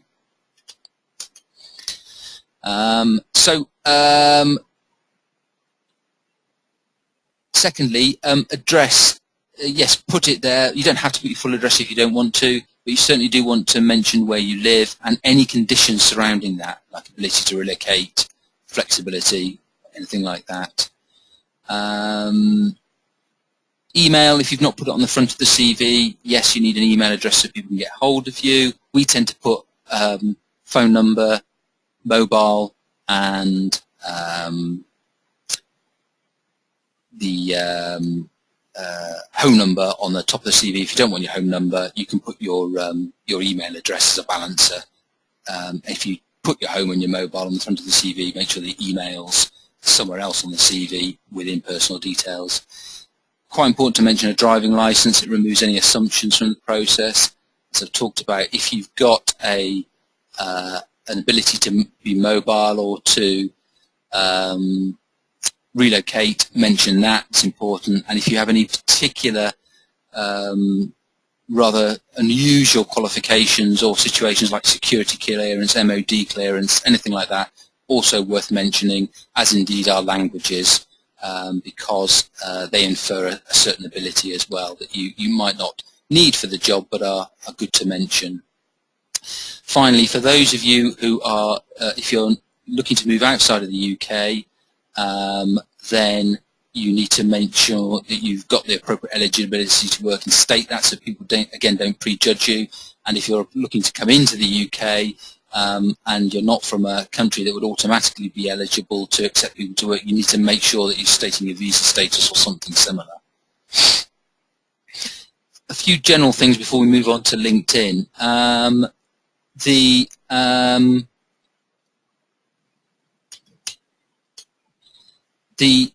style you'll have gathered from the examples that I've given and the content that I've shown you is fairly well written. It's compelling. It's a tight writing style. It's written in what we call active tense. It's important to get the content right. You may have noticed that the content's written in the third person, so it's not referring to I. It's not referring to your first name. That's not a particularly good way of writing a CV. If you've got I did this, I did that, or your name, if your name's Joe Blogs, you keep saying, oh, Joe did this, Joe did that. It's not an appropriate way of dealing with things. So write in the third person. And it goes without saying, you're surprised how many people still make spelling mistakes on their CV, and it can really cause a problem. So make sure that you get it proofread, spell check it, read it again. In some marketplaces, a spelling mistake or grammatical error of some nature, serious nature, is enough to cause rejection straight away. So be wary of that. And finally, the formatting. Don't use wacky fonts or get too creative. It doesn't work in most environments. You'll notice from Bob's example, it's very crisp, clear, standard type of font. I think we use Arial. There's no particularly wacky sizes or formatting. It's important to make sure the layout's nice, it's concise, and don't worry too much about the number of pages of your CV. There's a bit of a sort of an urban myth about whether it should be 1, 2, 3 pages. The real evidence is that the content should be compelling. Then the length within reason doesn't matter so much. What people don't like is getting poor content spread over 3 or 4 pages. It won't help your cause. And then an optional extra for some people is that we like to put on testimonial evidence on the CVs. This is something we've done for quite a while. It's something that you can do via LinkedIn quite easily, of course, and LinkedIn's content works really well on a CV. So if you've got a LinkedIn profile, more of which in a short while, and you're looking to create a CV that's a good, compelling business case, porting some of the information you might have on LinkedIn, if it's relevant and appropriate, onto the CV can be a really effective way of building that business case, giving people proof, if you like, of your credentials. So don't be afraid to use it. Good recommendations are things from bosses, managers, people who've worked with you but above you in the organization or have hired you, and that are linked to some kind of statement you've made on the CV. So if you're a project manager, you've managed a good number of projects and you've done them well. If you've got somebody saying, yeah, I've worked with Joe Blogs, they've really delivered on such and such a kind of project, and wholeheartedly recommend them for similar things, that's good. If it's a recommendation from somebody who's in your peer group or has worked for you to some degree or alongside you, possibly not so convincing or compelling, and you need to watch what they're saying as well. So consider the appropriateness of the recommendation, which sort of links nicely into how important LinkedIn is these days, because the 2 most important documents you've got, or tools you've got to help you in your job hunt or career hunt and development, is the CV and LinkedIn itself.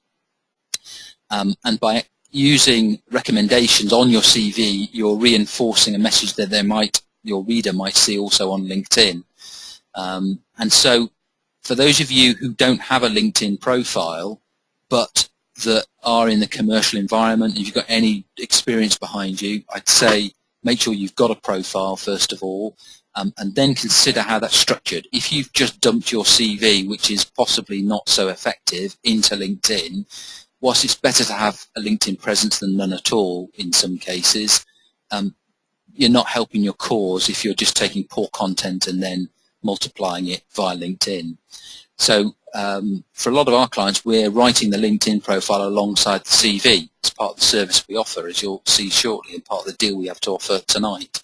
But the key things you need to get sorted on LinkedIn are first the professional headline. So for those of you familiar with LinkedIn, this will mean something. For those of you that aren't, just bide with me and just maybe remember these points. But LinkedIn, you tend to have a profile head of it, which is your name, photograph to the left, and then just under your name there's room for a small piece of text, which a lot of people tend to put something like, this is what they're currently doing, their current employer, their current title.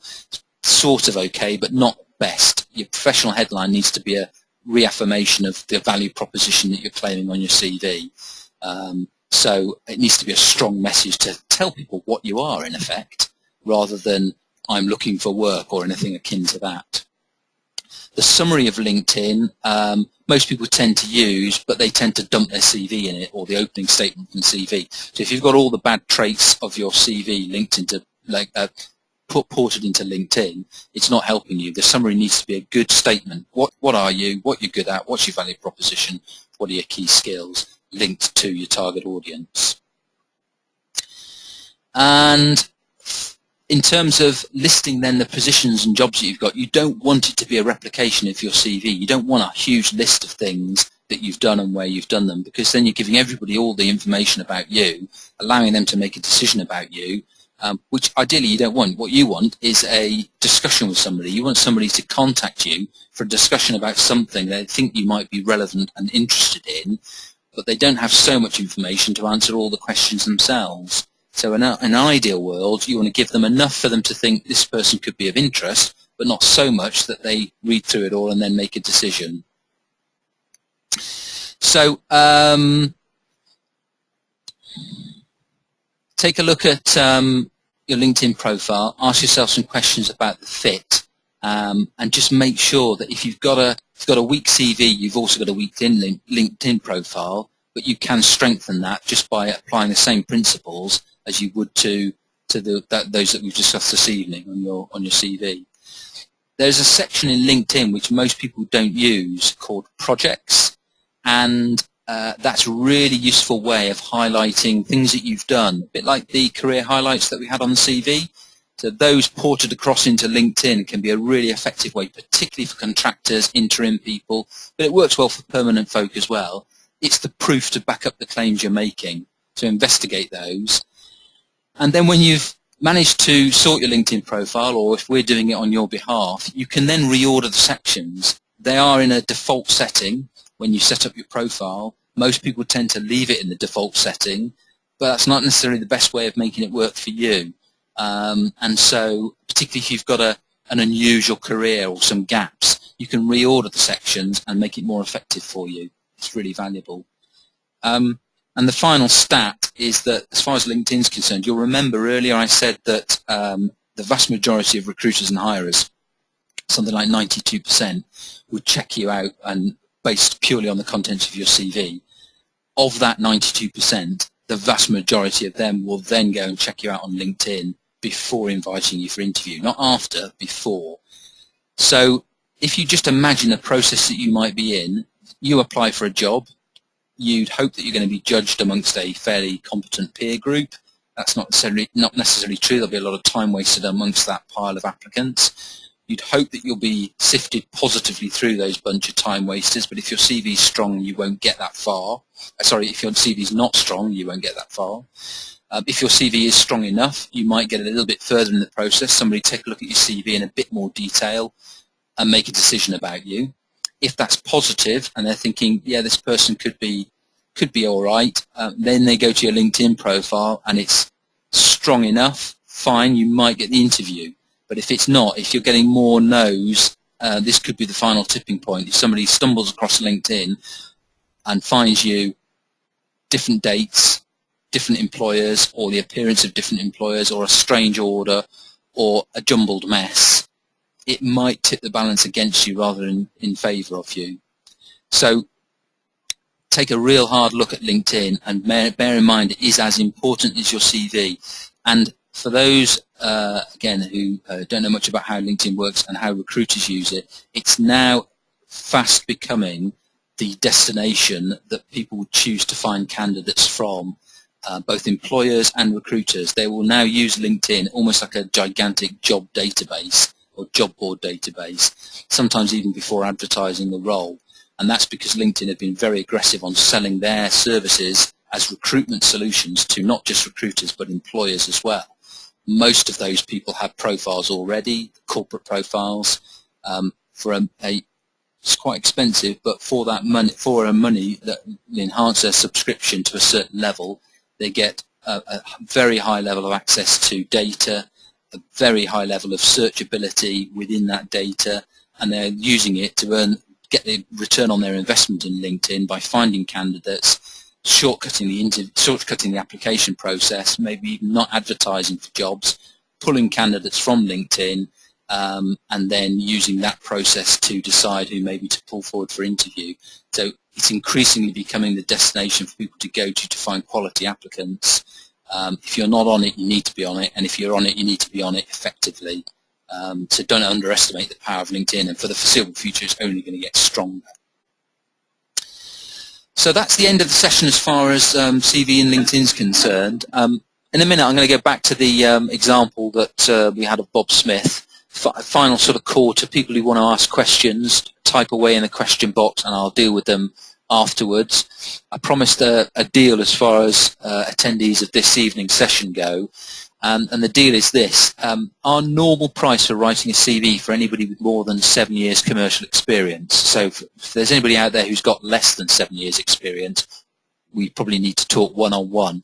If you've got more than 7 years experience and you came to us for a CV to be professionally rewritten, along the lines that I've suggested, it would be $299 plus VAT. So it's not an inconsiderable amount of money, in fairness. If you then wanted your LinkedIn profile writing, either setting up from scratch or rewriting, that would cost 50 quid plus VAT. And if you then wanted a cover letter, that would be £30 plus VAT. So $299 plus 50 plus 30 plus VAT is the normal price. For tonight, as far as you're concerned, you can get all of that for $275 plus VAT. So that's the CV, the LinkedIn profile, and the cover letter, as long as you order before or on 4th of November, which is next Monday. If you're starting to think, okay, well that might be of interest, sounds like a lot of money, understandable, but just remember what your daily rate was I asked you to calculate earlier. If you're out of work and you could get a job 2 days, 3 days quicker, you're already going to start to see a return on the investment, let alone if you can get it a week or two earlier or get a month earlier. It's easily going to pay for itself. If you're looking to increase your salary and get a better job and you're struggling to command that higher rate, but you know you're capable of doing the higher job, just calculate what the differential is. It won't take you long to pay off this investment to get you to that higher level. So that's an important calculation. See it as an investment, not just as a cost. And for those that want to see the maths, tonight's offer gets you all of those services for 125 quid less than you'd be paying on our normal rate card. So it's a big discount, and you won't get a better deal. For those that are prepared to commit by this Thursday, I mentioned a Halloween theme, there is an added incentive purely because it is the end of the month and we're feeling generous. We have a great online video interviewing tool. So, you know, if the process is good CV gets you a better chance of getting an interview, and once you get to an interview, then of course there's a whole lot of other variables. We've got a really useful online tool called Interview Stream, which allows you to practice answering questions to an interactive interviewer. Really, really clever piece of kit. So for those of you prepared to commit and order our services by close of play Thursday 31st, this Thursday, you'll get free access to that, where you can set up an account and select questions and then practice against it. It's really, really useful tool, invaluable. You'll get free access, but you have to commit by Thursday, and there's no exceptions to that rule, I'm afraid. And to order it, you need to use this link, and you won't be able to click on that from your screen, but if you want to make a note of it for those that are interested, and in the meantime what I'll do is I'll copy and paste into the chat box the link to that website, which you can then hopefully copy and paste elsewhere, and that will take you to a special place on our website where you can look a little bit more at the level of service that's offered and also make the order. So I've just pasted that into the chat room. And so if those of you want to make a note of the webinar, if you can't copy and paste for some strange reason, then use that domain and URL, and it will take you to the deal. Okay, that concludes the session for this evening. I really hope you found that useful. Key messages are, if you're building a CV to make a difference, build a business case.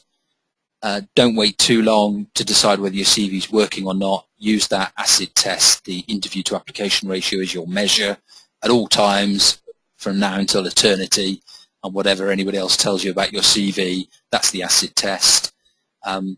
If you're struggling, you can either fix it using the steps that I've suggested this evening, or you can come to us and we'll help you professionally. And if you come to us either before or on Thursday or by Monday, either way you're getting a great deal at a substantial discount from our normal rates. And just a final note that either I'll stick around for a little bit to answer any questions, and finally, if you want a copy of these slides, tomorrow morning you'll get an email with a link to a recording of this session where you'll be able to take a look at any details yourselves at your own pace. For those of you who've got any questions, either answer them tonight or come to us on our website, give us a call, drop us an email or a callback request. More than happy to help with any specific requirements, particularly, as I said, if you're a contractor or interim worker. There's some things that are worth talking about on a one-to-one basis to handle your circumstances. Failing that, for those that are leaving or need to leave, thank you very much for your time. I hope you found it useful, and yeah, best of luck with your career hunt, and if we can be of service, then more than willing to help, of course. I'm just going to take a look at our questions in terms of whether anybody's asked any, so just bear with me.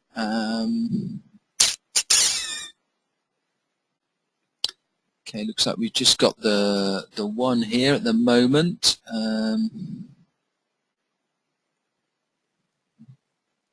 Oh, and it's just a hello. So there are no questions, so I'll give you a few more minutes just in case anybody's got any questions. I'll give it about 3 or 4 minutes. But otherwise, I wish you all good night, and thanks for your time, and speak again soon.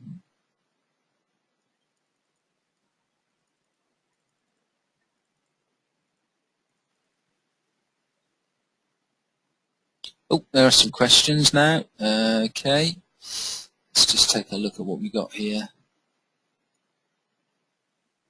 Okay. Sorry, that's my mistake, getting the wrong thing. So, sorry, just bear with me. There have been quite a few questions, as it turns out. I was just looking in the wrong place. Carlos, if you're still on, thanks for the webinar. Is there any way of keeping record of the webinar and the whole information? Yeah, you'll get a link to the recording, so that will come back to you. So we got...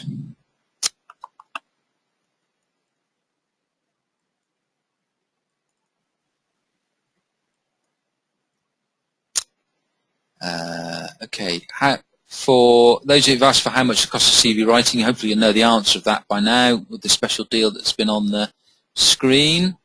So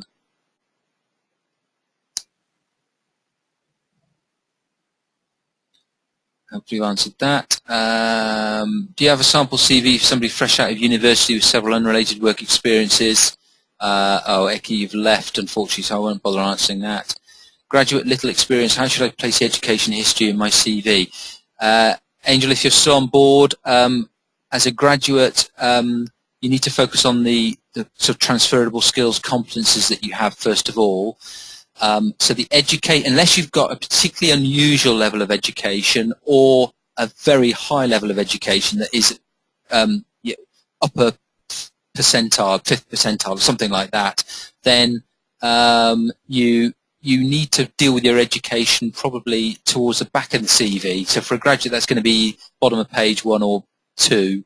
And focus in the main on what you've got to offer your target audience in the way of transferable skills. So that could be communication skills as demonstrated through arranging things. It could be project management skills as demonstrated by arranging any events or clubs or societies, be it a university or anywhere else for that matter. If you've done any part-time work, it could be dealing with difficult customers, dealing with money, taking orders. We need to get under the skin of some of the things you've done aside from just your education. Look at the skills that you've got to offer, match them with the kind of people that you're applying for jobs with, but your education history should take its normal place further down the CV. You can refer to it in your opening statement, so you could say that you're such and such a graduate, and if you've got a particularly good level of qualification, that could be mentioned right up front, but the detail of education would stay towards the end of the CV. How might it be best, Steve, if you're still on board, how might it be best to represent current role where I've been working as an interim but looking to move to permanent role? Is okay, good, really good question. So we've got, if I've interpreted that right, Steve, you're in a current role, working as interim but looking to move to permanent. Again, the benefit of the CV structure that we use is to get across all your skills first, build that business case before hitting people between the eyes in effect of what you're doing and where you've been doing it. In your particular case, I suspect we need to look at your circumstances a little bit more detail. What is it you've been doing? How long have you been doing it for? But broadly, the format would be similar. Opening statement, what are you, what you're good at, what's your value proposition, key skills from wherever they've been accumulated, career highlights from wherever they've been accumulated but relevant to what you want to do going forwards, hopefully. Then talk a bit about where you've been doing that and what you've been up to. How that's done in detail would need a bit more of a discussion, but plenty of people we've dealt with who've gone from either contract or interim or freelance into permanent after a fair time doing contract, interim or freelance, and a fair few people who've gone from permanent into interim or contract, and it just needs a little bit more information, detail, Steve, to give you a bit better advice, but it's entirely possible. The key thing is what you've done and how you've done it differentiates you and should be the lead rather than where you've been doing it and what nature of employment that you've had. Really appreciate it if you talked a bit about the maximum appropriate length of a CV. Oh, Vlad, you've left, unfortunately, but for anybody else interested in length of CV, there is an urban myth. Unless you're specifically asked to do it in a certain number of pages, there is no real proof to say whether 2, 3 or 4 pages is any better than any other length, as long as the content is relevant. So that's the key thing. Joshua, can you flash us through Bob Smith's CV again so we can get screen grabs from each page, or email it to us? Yeah, you're going to get a copy to the slide presentation, Joshua, so you can look at it on there. Pamela, ditto. Slides will be available tomorrow. You get a copy of it. Steve, that was very uncomfortable. How long will it take to get a revised CV? I hope by uncomfortable you mean self-reflection and not the fact that you've just sat through a hideous webinar. If you've tolerated something and didn't like it, I apologise profusely. If it's more self-reflection that you realise that there are a few things that you've done on your CV that you need to fix, once you start the process, you have a consultation. The biggest variable is normally how quickly do you want to move. If you wanted a consultation site next week, that's probably possible, and then 5 working days to turn around the CV. I'm hoping that's what you meant. So it's quite a quick turnaround.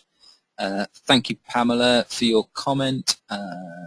Where on LinkedIn can I change the order things appear on my profile? Good question, Maria. If you go to your profile, edit the profile, select the edit profile option, along the right-hand side of the normal LinkedIn content area. So it's like most things, there's loads of blank space left and right, but in the middle, you've got your content, and to the right-hand side of all your content and all the sections, there's a little black arrow with a north and south arrow point. If you click on that, and then drag the section that you want to move to somewhere else, you can't do any harm with it, so just grab any section, dump it, you'll see the effect it has. That's how you move things around. Appreciate your comments, Joshua. Thank you. Angel, I am Spanish and at the moment I'm looking for a job in the UK. Should I move to the UK in order to get interviews? What I mean is, does the fact I'm based in Spain affect the possibility of getting interviews? Really good question. And the answer, it's a bit difficult to give a really precise answer. It ought not to make any difference in this lovely Euro world that we live in.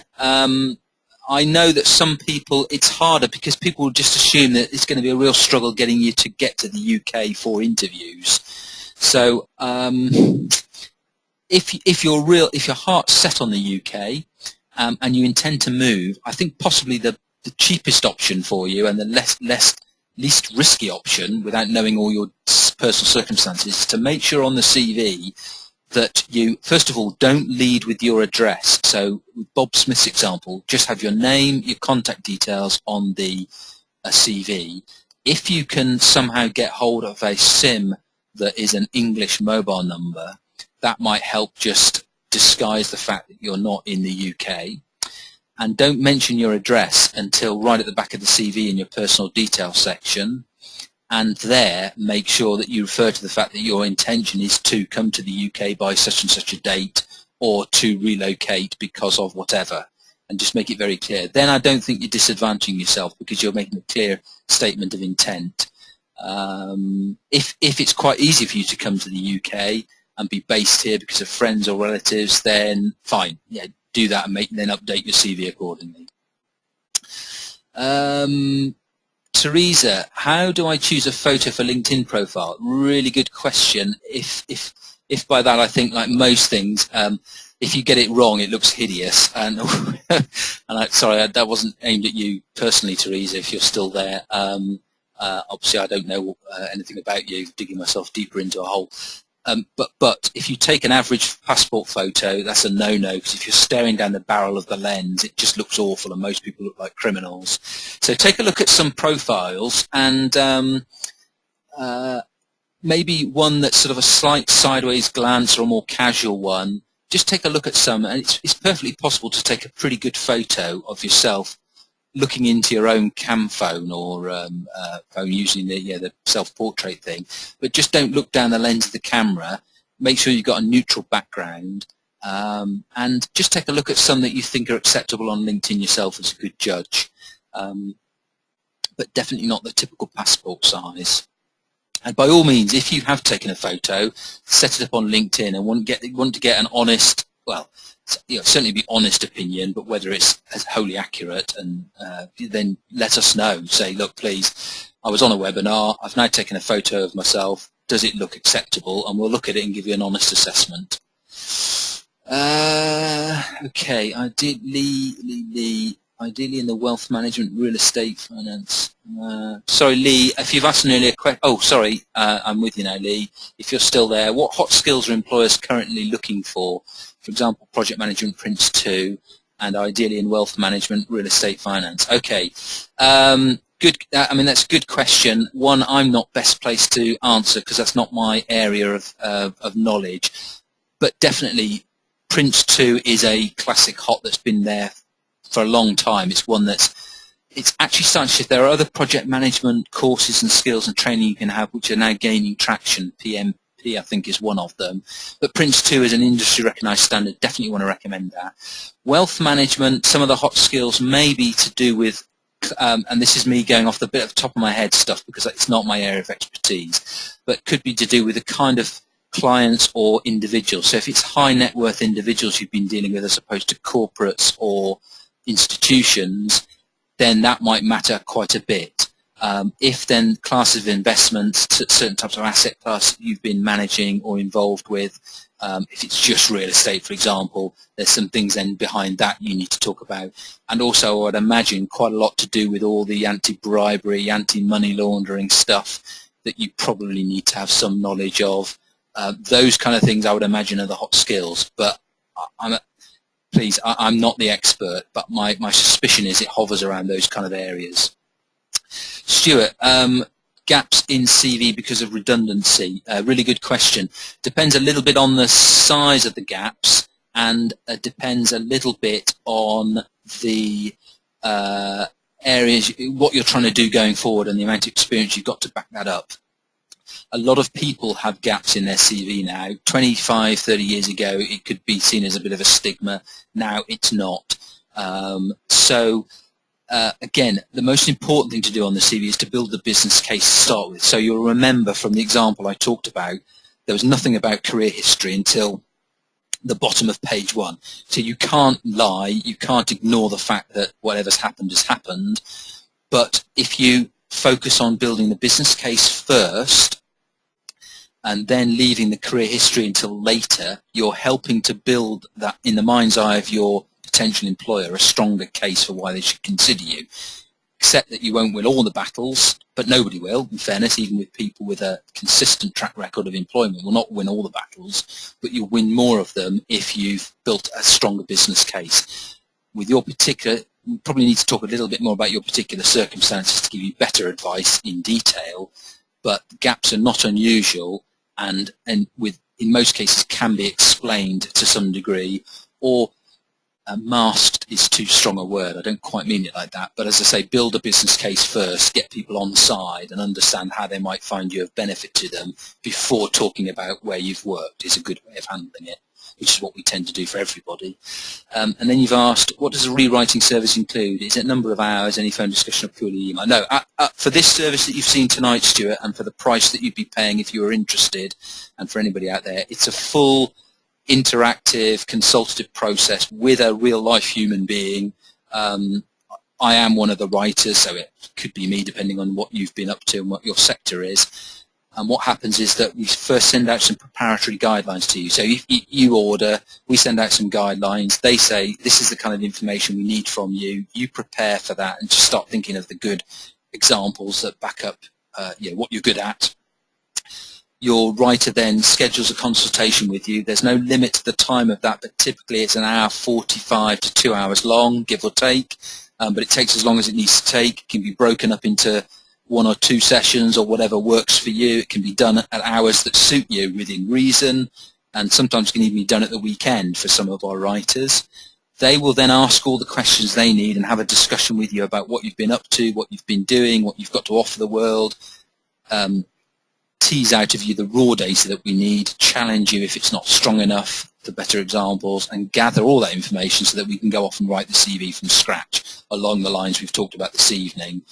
And then they turn that around in the draft format, you refine and amend as appropriate, and then you've got a document to go with. And with the offer tonight, you get your LinkedIn profile sorted as well, and a cover letter that you can use for a variety of applications. And if you do that by Thursday, you also get the interview help thing, which is a really good tool to practice answering interview questions. So hopefully that explains what you might be getting for your money. And Steve Brown, thank you. Self-reflection makes me feel slightly better. And is it necessary? Sorry, last question by the looks of it is it necessary to do security check before interview? Dan Tulwar, if that, I'm not quite clear whether you mean that for you as an individual that you might have to go through a security check before interview with a potential employer. Security check, unlikely unless you're in a very specialist field of work. There might be various checks made of you by an employer to make sure that you've got eligibility to work in the UK. That applies to everybody, whether you're in the UK or not. People want to see a passport or whatever to prove that you can work in the UK. Your recruiter will want to do that, or an employer certainly will want to see proof of that. Anything more detailed will depend on the nature of the job that you're applying for if it's in the UK. My knowledge really is mostly UK and Western European based. So you would need to probably just do a little bit more digging there, or give me a little bit more information to work with. It's hard to be more detailed about that question, I'm afraid, Dantois. So either ask me a more detailed question, or I'll take it that that's satisfactory. So you shouldn't need to go through any security checks per se unless you're going for specialist roles. You'll need to give anybody in the UK and most of Europe proof of your ability to work in the UK or the rest of Europe. and then it depends on the nature of the employer. But anything that you would be subjected to, they would tell you in advance about or should do. How might it be best to represent current role where I've been working as... Oh, sorry, I've answered that already. Okay, so I think that's it. Ladies and gentlemen, thank you again for your time. I'm now going to shut this, unless there's any last questions, I'm going to shut this webinar down in about, I don't know, 30 seconds or so. And let's make one final check that I've dealt with everybody. I think I have. So thank you again for those who've hung on. I hope you found that useful. As I say, if you are interested in the services, don't forget the big offer closes Monday, and the free entry to our interview coaching service, webinar-based thing, closes this Thursday. So we don't normally offer that, but it is a special deal, but you've got to act quick. And on that note, I'm now going to close down the webinar and say thank you again, and good night to you all. Cheers.